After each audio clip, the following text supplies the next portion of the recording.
Good morning and welcome to Moments with Melinda. I am your host, Melinda Moulton. And today I have Gregory Tatro with me. And Gregory Tatro is the co-founder and strategy officer for Jenna's Promise. Hi, Gregory. How are you? Hello, so great to be on and to see you. I'm so glad you agreed to be on my show. I think my viewers are going to have a great interest in your work. So let me tell folks a little bit about you.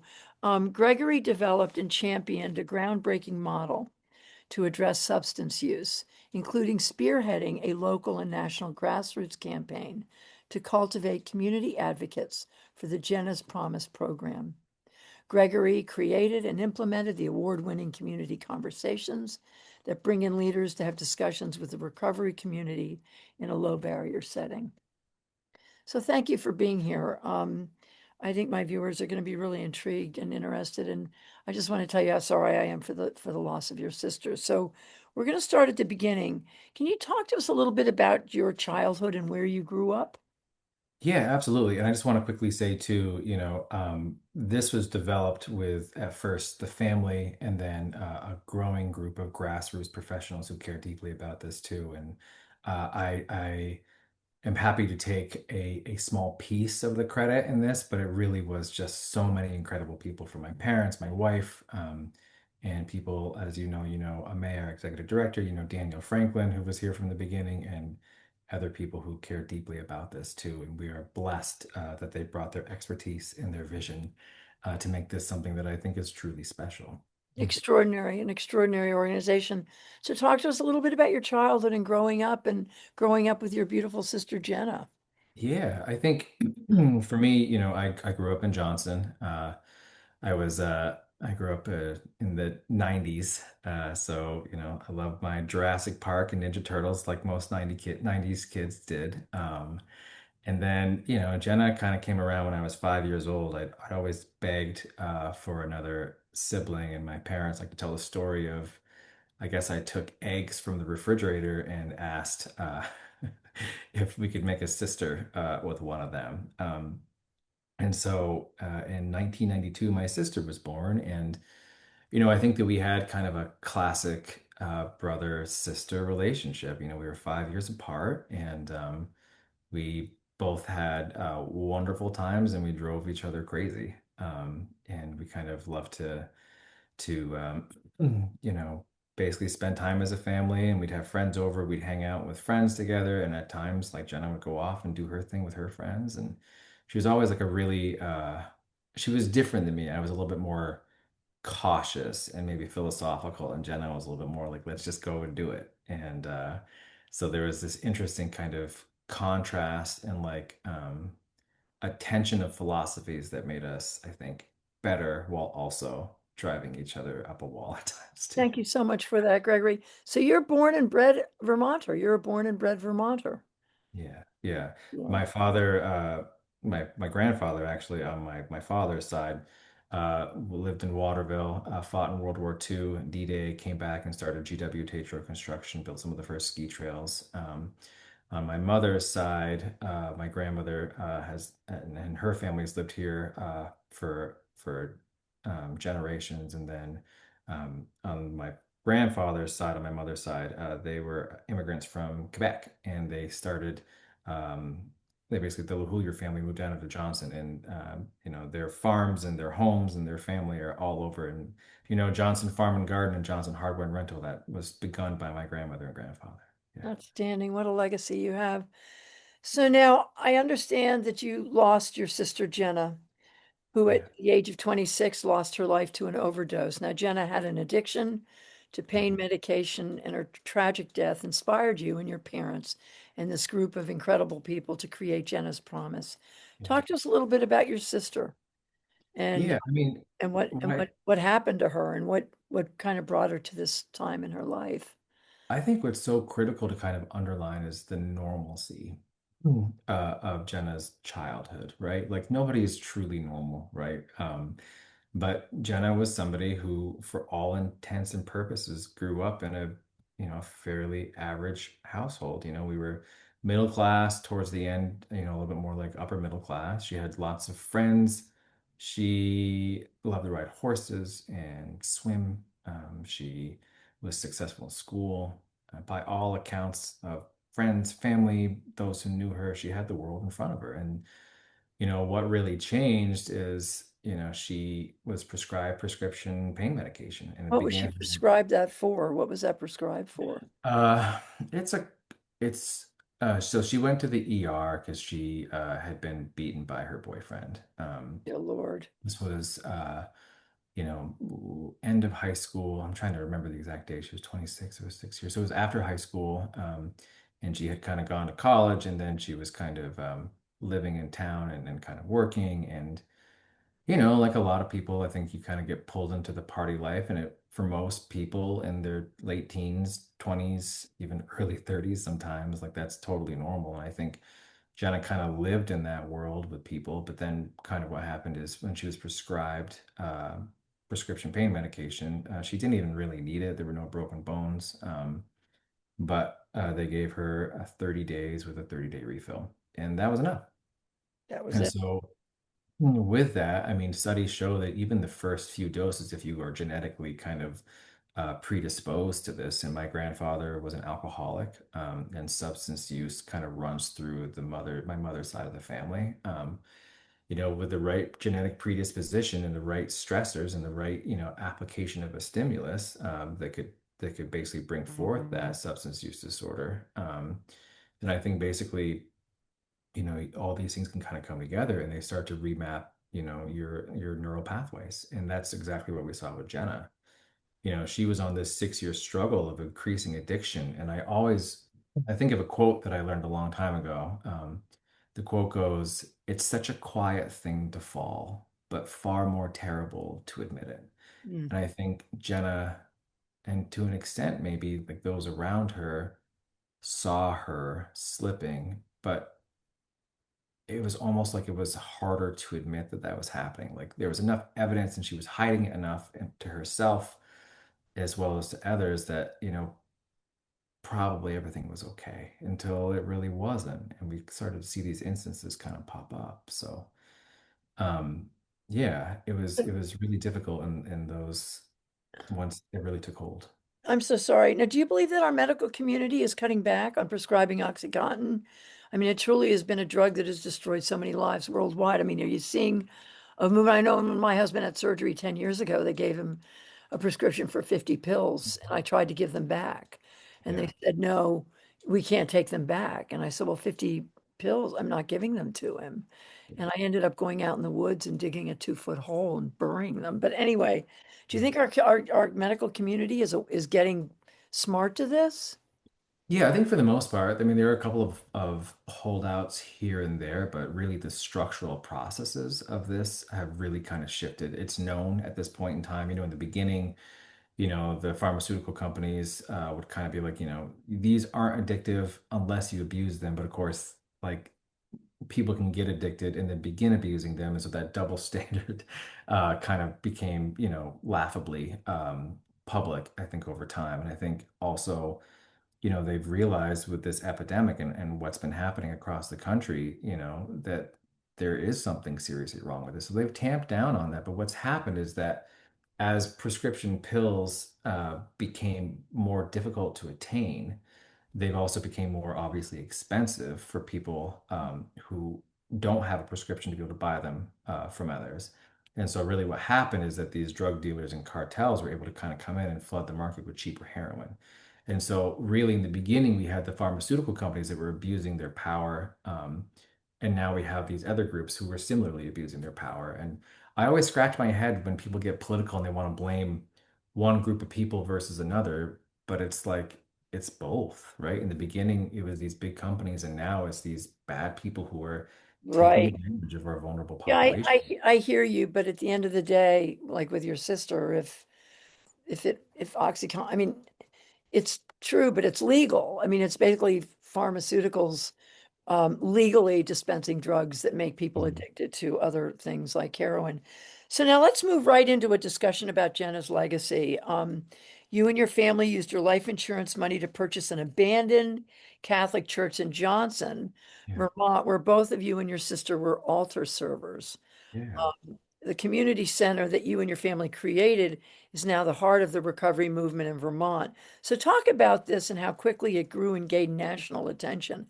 I mean, Jenna's house has only been in existence for 5 years, Jenna's Promise, but has and is making an enormous impact. Talk to us a little bit about that.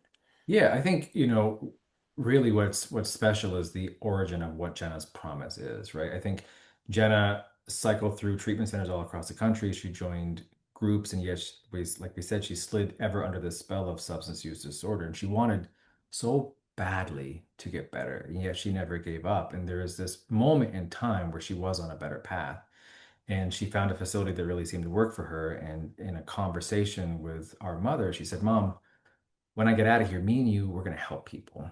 And that was Jenna's Mm. promise. It was Mm. supposed to be her call to action for herself and for She made it others. herself with your mother. Oh, bless Yeah. your heart. And obviously, very shortly after, she was 26, but she died of an overdose. And so we kind of realized that she tried so badly to realize that dream of helping people. And at first, the family was really devastated, right? Like to see that light fade forever, the world seemed darker. But in the days after, what kind of happened is, we began to get calls from different people across the state, including some elected officials who were like, "I don't know what to do anymore. Like, this is just, what do we do?" At the same time, we had to kind of write an obituary for Jenna, and the family had to decide how open to be. And so we felt like this stigma. Most obituaries would never talk when people overdosed and died. They would just kind of be like they died suddenly. And so we remembered how Jenna wanted to help others like her. And, though she was gone, we kind of felt like her life and her journey and her dream kind of nudged us forward. And so we decided to take the leap and be really open about her struggle and why she died. And so we wrote about that, and we called out to those who struggled and offered hope. And that nudge that we felt from Jenna, her promise, it kind of pushed us forward too. And we wrote, what's the quote? Jenna's journey was like a rock thrown into a lake. The form can disappear, right? But the ripples can are sent out ever outward into the future, or something like that. And so what happened is that obituary became the first moment where, what happened is people began to come up to us, and friends and family, but also people we'd never met before. And they said, my uncle's struggling, or my friend is struggling, or my child is struggling, or I'm struggling. And we realized in that moment that this was more than just about Jenna. It was about how this thread of addiction had weaved itself um, throughout this weaved itself throughout the lives in the community. And I think that that's basically kind of where we really realized that there was an opening, there was a need out there, and the community kind of wrapped itself around us, and we kind of wrapped ourselves around the community. And so that was kind of the beginning. At the same time, we really had to kind of we had to realize that we had to find a place for the funeral. And this was in February, it was President's Day weekend. And so we had been altar service at this church, like you mentioned, and I had to shovel the steps in the winter and the other steps and the ramp, and I didn't love it. But basically, what happened is they allowed us, after the church had closed down for a few years, to come in and to basically utilize the space for the reception. And it was beautiful. And as my parents walked out, they basically saw that the asking price for this building almost matched Jenna's life insurance money. And so, Mm. that was really kind of how this started, and I think what's beautiful is that, like you said, we kind of opened our doors up in August of 2021, and hundreds of people showed up that day, from, the plumber down the road to Bernie Sanders and everybody in between. And the beautiful thing is that hundreds of people continue to show up through the year, and we really have tried to kind of make this a center where the community comes in. And so we call it Jenna's house because she paid for it with her life insurance money. And we host, big movie nights and holiday events and community conversations. Community groups rent the space. We use it for funerals for people who are struggling in the community who can't pay for funerals. As our rural areas have been hollowed out and are kind of fading at this alarming rate, and in the country, right? It actually, I think, is part of the solution for not just substance use disorder, but for that economic issue and that economic struggle that often leads to people falling into substance use in the first place. That we call Exactly. them the diseases of despair. And so being called the new heart of Johnson, I think, is probably one of the most meaningful things that we could be called at Jenna's house. Yeah. Well, and also, Jenna's promise in my reading about this organization decided to revitalize abandoned buildings in Johnson, which earned the town the title Vermont's Recovery Capital. Now, how is the mission and vision of Jenna's promise helping to break down the barriers between individuals in recovery and the rest of the community? I think I think it's a critical part. When you boil down Jenna's promise into its component parts, right? We have this groundbreaking model that I'd love to talk about that aims to Mhm. fundamentally shift the paradigm of how we address substance use disorder. We're also trying to raise awareness about this issue because it's an asterisk in our national conversation. But on the other side of it is this economic and rural or just struggling community connection that we're trying to bring. So, like even at Jenna's house, right? Take Jenna's house as an example. We have all these events. We bring people in, and as we gather these events, they're open to everybody. So, one person next to you might be in recovery. Mhm. The other might not be, but if we're all together at this gathering, right? And just by that simple act of gathering with all of us, we start to break down the stigma, right? And that stigma that people hold those others who we don't want those people in our town, right? We begin to realize that they're just us. Johann Hari has famously said, he's an author who's written on this subject. He says that the opposite of addiction isn't sobriety, it's connection. Mhm. And that's what we're trying to build. And not only for people in recovery that we serve, but it's for the community too, as a means of trying to stitch together what's been pulled apart economically and culturally across our country. And, it kind of helps to bring our towns and our community back together. Is it the solution to every problem ever? No, but it's one more answer that I think could be brought forth to help our struggling communities. And I think that that's really one of the big tectonic issues we have to start looking at as a country going forward is what do we do about the rural areas that are being left behind? And we need to look at our cities in Vermont too, Yeah, dealing with yeah, this issue. So you were always working to create common sense reforms for those in recovery. Now, Vermont Business Magazine highlighted Jenna's promise by headlining that your organization continues to shake up the recovery model. Now, talk to us, Gregory, about how you and your family and your staff are shaking up the recovery model. absolutely. Yeah. So one of the ways is that we break down that stigma, like we talked about. And then another way is that we're trying to kind of raise awareness around it. But this third thing that we have is we have what's called the phased roadway. This whole thing is called the village model, and we call it that way purposefully because we bring the community in. And the community participates. So we don't have that NIMBYism. Chris Christie once famously said, it's hard to hate up close. And he was talking about politics, but it actually somewhat, in a lot of ways, fits better with stigma reduction. But the structural issues of a broken system across this country are still standing today. We're looking to fundamentally shift the paradigm of recovery in our state, like I said earlier, because we've watched and we saw with Jenna, too often people leave treatment in Vermont.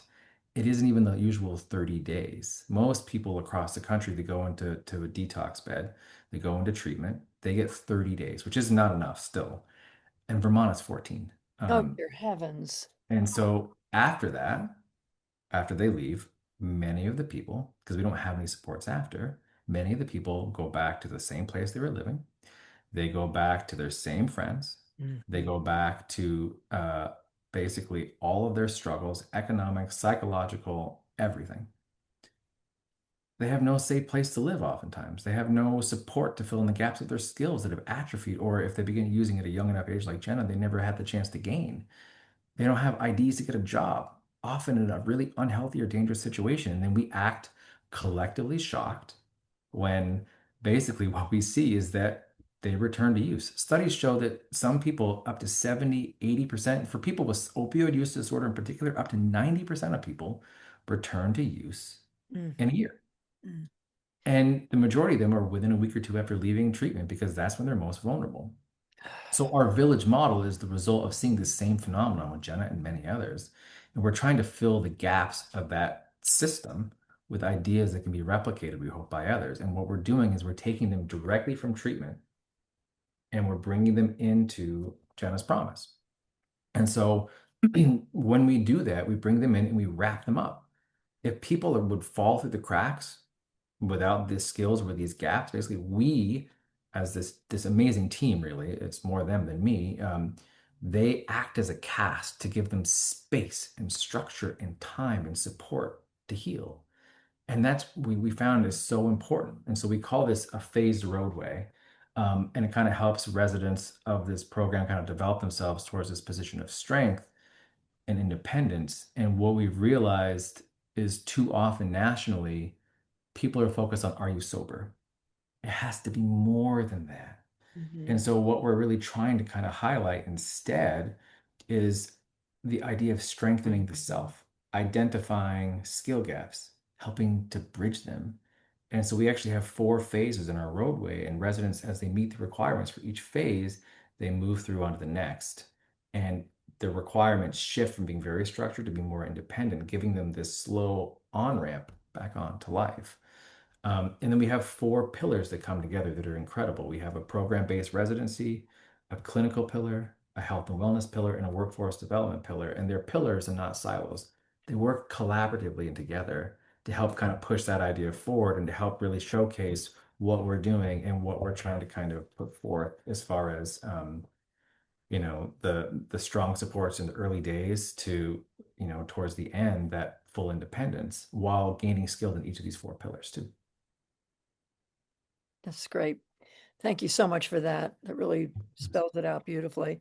Now I want to mention that your mother, Dawn Tatro, was highlighted on CNN, and she has been recognized as a CNN hero. Yes. I watched that. It was extraordinary.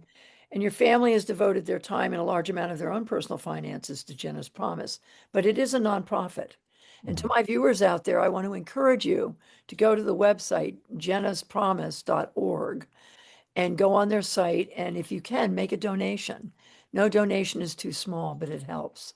So I want to encourage you to do that. Appreciate So it. thank you. Yeah. So recovery meetings and many other services you provide. So how can my viewers get engaged and involved, either as someone going through recovery or Mhm. one of my viewers who wants to volunteer and help to serve in this work, and certainly to what I just mentioned was donations. Talk to us about how my viewers can get engaged and get involved in Jenna's Promise. Absolutely. So we are often hosting events in this space itself. Jenna's house is rentable. We have a variety. We have a cafe in town. We have an appliance store. We have a surplus goods store. We have a coffee roastery. We have recovery housing. So it's more than just Jenna's house by far. It's just Jenna's house is just a small part of it. But Jenna's house is more the public facing aspect of this, as well as our social enterprises, which when people participate and buy things from there, the profits cycle back into our recovery program and help our residents directly. But I think we host public events. We have one with you coming up, for example. When people show up, even if they don't know a lot about recovery, the simple act of walking through those doors enlists people in the cause of showing people that folks in recovery aren't those people, aren't addicts, aren't druggies, but they're people. And you're showcasing that it's okay through that simple act of showing up to any event. Most of our events, almost all of our events are free. Um, whether it's our open house and we bring the family, we have a bouncy house, whether it's hosting a large event with the business community, whether it's bringing people in and doing AA or NA or smart recovery or yoga or meditation, um, that matters. And it showcases that there's a support for this beyond just outward powerful advocacy on this specifically. We can push things forward in quiet ways too. And I think just the participation and the embrace of the events that we're doing would mean a lot. Or showing up at the coffee house and buying a cup of coffee and realizing that there's a good chance that the person behind the counter is somebody in our program who has gotten themselves where you connect with them and you talk to them, it proves both quotes that we've talked about, that the opposite of addiction isn't sobriety, it's connection, and also that it's hard to hate up close. And Exactly. once people in recovery feel like they're welcome and that they want to be here, then that overcomes barriers for them too. So for my viewers, thank you for that, Gregory. For my viewers who want to help support the work, again, go to jennaspromise.org, their website, and you can donate online. No gift is too small. Now, if any of my viewers are struggling with addiction or know of someone who could benefit from the remarkable work of Jenna's Promise, they do have a number you can call. It's 802-343-8741 for more information. Um, Yeah. so we're coming to the end of my show. Um, I want to talk to you a little bit about the homelessness scene in cities like Burlington. And a lot of Mm. it is because of, addiction disorder. How do we reach those folks? How do we lift them up and help them heal? Does Jenna's Promise have a presence in places like Burlington to help? I think Jenna's Promise has a presence in all across our state. That's I good to think know. Thank you. Jenna's Promise has been a place of hope for people, and they look to Jenna's Promise as a place that they could reach out to and go to. I think specifically for us, we tend to utilize the part of the equation where they're leaving treatment. So the part where they would go back out and return to use and return to the streets and cycle through the ERs and the prison systems and living on the streets, we kind of arrest the cycle a little bit later on to stop the coming back essentially. So we are not directly involved, but I know that the Johnson Health Center, which is a close partner of ours, is actively dealing with that earlier part of the equation, helping with naloxone, helping with wound treatment, and helping people get support and being there for them. And they're a wonderful organization who deserve your support as well. Are you working with the new group Building Burlington's Future with Sam Donnelly and the Pomerleau family and the Ash family, who have created this nonprofit to sort of help Burlington to look at its future? And part of that issue is how to deal with the homeless community. Right. No, we haven't worked directly with them, no. All right, But, well, I think I'll connect you because I think it's these important. communities need help. Yeah, I think that's important to have that conversation between you and this organization. I think it's really important. Absolutely. So now, We've Greg, had some wonderful conversations with the city of Brattleboro. Go good, ahead. good. And I know my son-in-law, Josh Riggs, who is the head of church at prison, is involved in in your organization as well. I think it's important because that's a population that Yeah. really needs Yeah. support and help. So, Gregory, I can't wait. I We want to look ask you deep quickly into it. before the end of our show, what words of wisdom do you have for folks watching this show who are struggling with issues, not just about, addiction disorder, but just about dealing with the trauma and the sort of the chaos that we're seeing in our world? What's your words of wisdom for these folks? Yeah. I think, for us, we've been really dealt many blows. And I think what really matters is just never giving up. I have a friend, kind of a mentor, his name is Jason Spector, and he always says you have to have hope. And hope stands for hold on, possibilities exist. Wow. And I think for all of us, we can realize that there's always a new day for us to start and to reach, even when we stumble and we struggle, no matter how big or small the stumble or the struggle is, there's always a new day. There's always a new chance, and there's always another possibility. And even when things feel dark, for me, I'm reminded of the quote that, all of the darkness that exists in the universe, it's a lot, right? It's unfathomably large. And yet a single candle can hold back all of that darkness. So And when we look at these connections, right? Like this is so much beyond a candle, right? We're talking about electricity, like plugging in Christmas lights on a tree and lighting up the sky, right? Like if you find the right people or you start creating a network yourself, you'll find that there's other people who are struggling or seeing the same issues as you. And I think we've been able to show that sometimes the systems that are in place to save us, they don't always work, but we can find new ways to go forward. And I think the dirty secret is that when they want you to go and rely on those old broken systems, hmm, they used to be the new way. They used to blaze the trail. They used to, look at the older way before it and say this will be better. And when you view it that way, it doesn't feel as daunting as it did before. It feels like, that there's possibilities and there's always another path forward. Thank you so much for your wisdom. Well, I cannot wait to come up and visit Jenna's Promise this Yeah. month. And to meet you personally. My heart does go out to you and your parents, and I cannot tell you how lucky we are here in Vermont to have the Tatro family and the legacy and love of your sister Jenna and her promise helping the community understand and provide love and support with those fighting their addiction disorders. So I want to thank you so much, Gregory, for you taking this time and being with me. And I'll see you in a couple of weeks up in Johnson. Can't wait. Thank you so much for this conversation and the opportunity. And I'm just really grateful for the chance to brag about this incredible team that I get to work with every day. And it's a place of hope. I It think the is, work. and there's so much more I could talk to you about. I wish I could have you on for a week, but we'll have you on again. And to all of my viewers, I want to thank you.